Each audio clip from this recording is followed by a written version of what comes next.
Assalamualaikum warahmatullahi wabarakatuh. Perkenalkan, kami dari kelompok 2 akan mempresentasikan materi dari kami, yaitu Challenging Prejudice and Building Tolerance. Perkenalkan, kami yang pertama anggotanya saya sendiri Muhammad Eksal Wimpi Bosono, yang kedua Munawaratus Solihah, yang ketiga Nafa Atlia.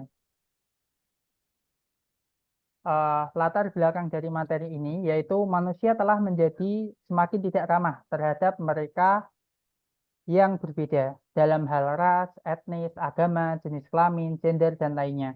Kita telah menjadikan perbedaan sebagai alasan untuk prasangka dan diskriminasi. Perselisihan etnis dan agama telah berubah menjadi konflik bersenjata besar-besaran yang telah memusnahkan banyak nyawa. Oleh karena itu, membangun toleransi terhadap keragaman menjadi suatu keharusan di dunia di mana kebencian terhadap perbedaan telah menjadi pembenaran untuk melakukan kekerasan.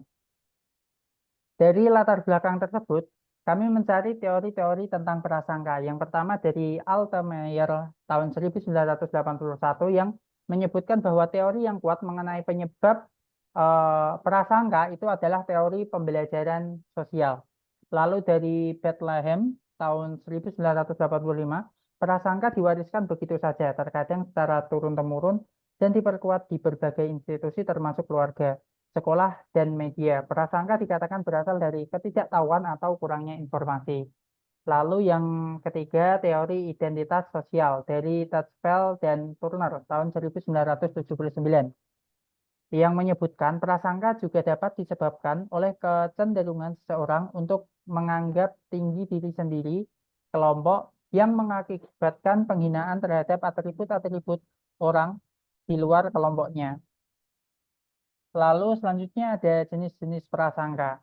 Jenis-jenis prasangka ini ada 8. Yang pertama rasisme, yaitu keyakinan bahwa warisan budaya atau ras seseorang itu lebih unggul daripada ras orang lain.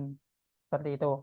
Lalu selanjutnya seksisme, yaitu sistem sikap atau tindakan yang menomorduakan perempuan, menganggap perempuan itu nomor 2, di bawahnya laki-laki.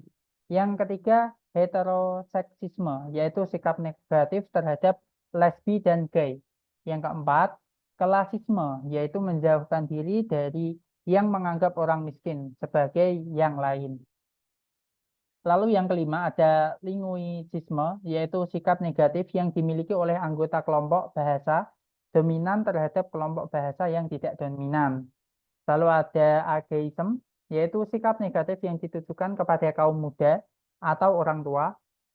Lalu yang ketujuh ada looksism, yaitu prasangka terhadap mereka yang tidak sesuai dengan standar kecantikan yang ditetapkan.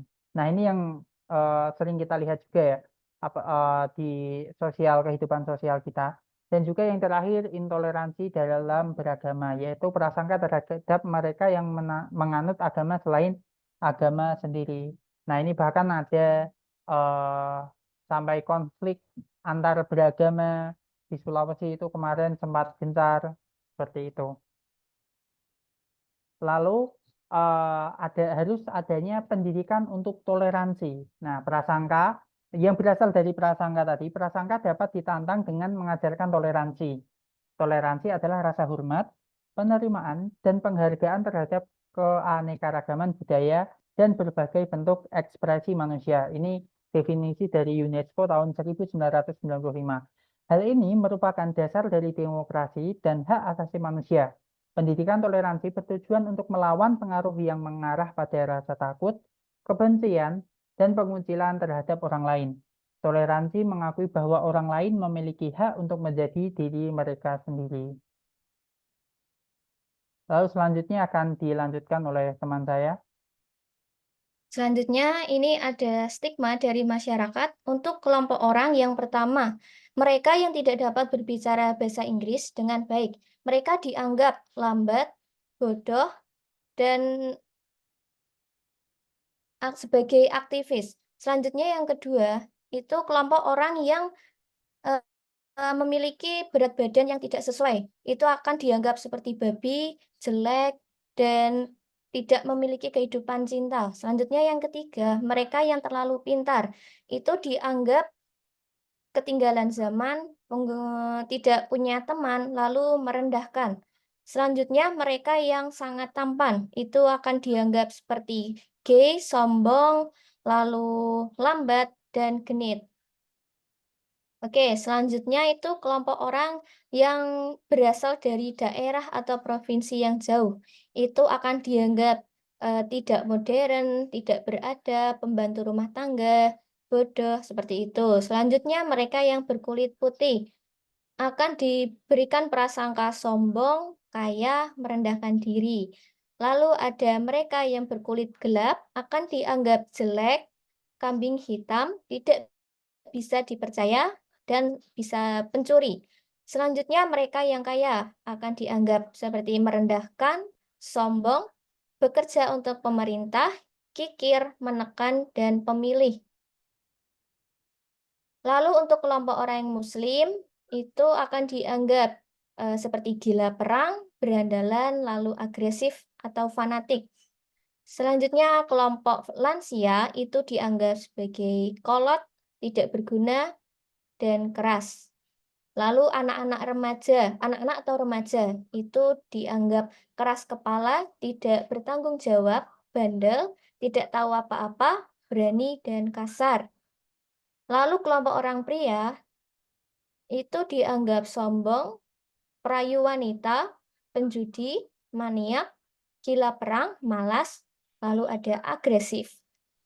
Selanjutnya kelompok perempuan itu akan dianggap lemah, cerewet, dangkal, cengeng, dan gagah. Selanjutnya akan dijelaskan teman saya. Baik, selanjutnya yaitu tentang ide-ide pengajaran pembelajaran. Yaitu yang pertama, periksalah bias-bias Anda. Kemudian dalam kelas, apakah Anda memberikan perhatian yang lebih kepada siswa yang secara fisik atau sosioekonomi lebih beruntung? Kemudian, gunakan bahasa yang inklusif dan atau tidak diskriminatif sebagai bahasa. Ketiga, berikan perhatian yang sesuai dan perlakukan setiap siswa secara adil tanpa memandang jenis kelamin atau status sosial ekonomi. Periksa diri Anda sendiri apakah Anda cenderung memberikan lebih banyak pujian kepada mereka yang secara fisik lebih menarik dan seterusnya. Kemudian, tekankan pemikiran bahwa keragaman itu memperkaya. Perbedaan seharusnya dirayakan, bukan dicemooh, karena kita belajar banyak hal baru dari satu sama lain. Analoginya adalah salad buah itu yang sangat lezat meskipun terdiri dari berbagai buah yang memiliki rasa dan warna yang berbeda. Kemudian tunjukkan berbagai ciri-ciri khas dan fisik dalam alat peraga serta dekorasi kelas. Yang keenam yaitu periksa buku-buku pelajaran, referensi, materi, dan garis besar kurikulum atau kursus kami untuk mengetahui adanya pesan-pesan yang bisa mengenai jenis kelamin, ras, etnis, dan agama, dan lainnya. Kemudian selanjutnya, ketahui di mana posisi siswa kita. Biarkan mereka merefleksikan pandangan mereka tentang perbedaan. Nah, di bawah ini adalah beberapa pandangan yang ditawarkan oleh Stern, La Rosa, dan Batman pada tahun 2000 dan oleh Teaching Tolerance Project pada tahun 1991.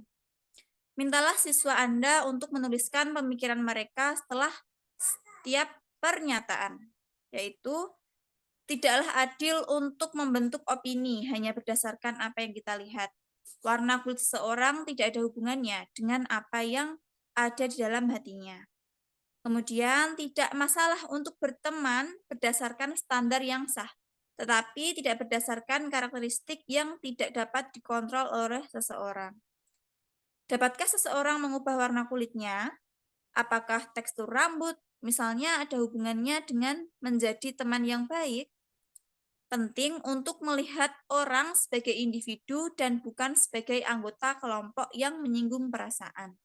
Kemudian, Konsep diri yang sehat tidak dapat dikembangkan atau dipertahankan melalui evaluasi orang lain. Yang ke-8 yaitu ceritakan kisah-kisah tentang prasangka rasial atau budaya. Misalnya kisah Rosa Parks atau Mohandas Gandhi, dan ajaklah para siswa untuk mengambil sudut pandang para korban prasangka. Kemudian yang ke-9 adalah rayakan Hari Perserikatan Bangsa-Bangsa dengan cara lain selain parade kostum. Mintalah siswa Anda untuk mencari informasi tentang tarian, permainan, kata-kata, atau ekspresi dari budaya lain yang dapat mereka bagikan dengan teman sekelasnya, misalnya perdamaian dalam bahasa lain. Mereka juga dapat membawa makanan dari budaya lain dan memberikan deskripsi singkat tentang apa yang mereka bawa. Kemudian, memberikan kesempatan kepada siswa dengan latar belakang agama atau budaya yang berbeda untuk menjelaskan keyakinan dan praktik mereka, mendorong semua siswa untuk menghormati keyakinan dan praktik tersebut. 11 yaitu memulai kegiatan di mana siswa ditegaskan apa adanya. Teori nubuat yang terpenuhi dengan sendirinya memberitahu kita bahwa orang menjadi seperti apa yang orang lain pikirkan tentang mereka. Harga diri yang baik adalah dasar untuk membangun hubungan yang harmonis. Kemudian, nomor 12 yaitu menjadi penengah ketika siswa dikucilkan dari kelompok bermain atau kelompok sebaya karena perbedaan budaya, seksual, agama, sosial, ekonomi, atau fisik. Nah, selanjutnya intervensi ketika komentar yang dibuat oleh siswa itu menyakitkan atau bersifat diskriminatif. Misalnya, perempuan itu lemah, anak laki-laki itu tidak boleh menangis, orang miskin adalah pencuri, orang muslim adalah teroris. Kemudian lawanlah kebencian dan ajaklah murid-murid kita untuk menginterupsi ketika ada orang yang dilecehkan atau disakiti karena berbeda. Kemudian yang terakhir, ajak siswa kita untuk bertindak. Mintalah mereka untuk melengkapi pernyataan yang akan membantu mereka merefleksikan apa yang dapat mereka lakukan secara konkret untuk mengurangi prasangka dan diskriminasi. Contohnya, untuk menantang diskriminasi, saya akan melakukan suatu seperti apa, atau melakukan saling berbagi, saling menghormati, sama agama, seperti itu. Nah, memang ada kebutuhan untuk menemukan solusi yang kreatif dan etis untuk masalah prasangka dan diskriminasi. Pengurangan prasangka jelas merupakan tugas yang berat di antara berbagai alternatif. Pendidikan toleransi adalah pilihan yang layak bagi mereka yang ingin melihat dunia di mana orang-orang hidup dengan damai di tengah-tengah keragaman. Baik, demikian tadi hasil diskusi yang dapat kami presentasikan. Ada kurang lebihnya kami mohon maaf. Terima kasih. Wassalamualaikum warahmatullahi wabarakatuh.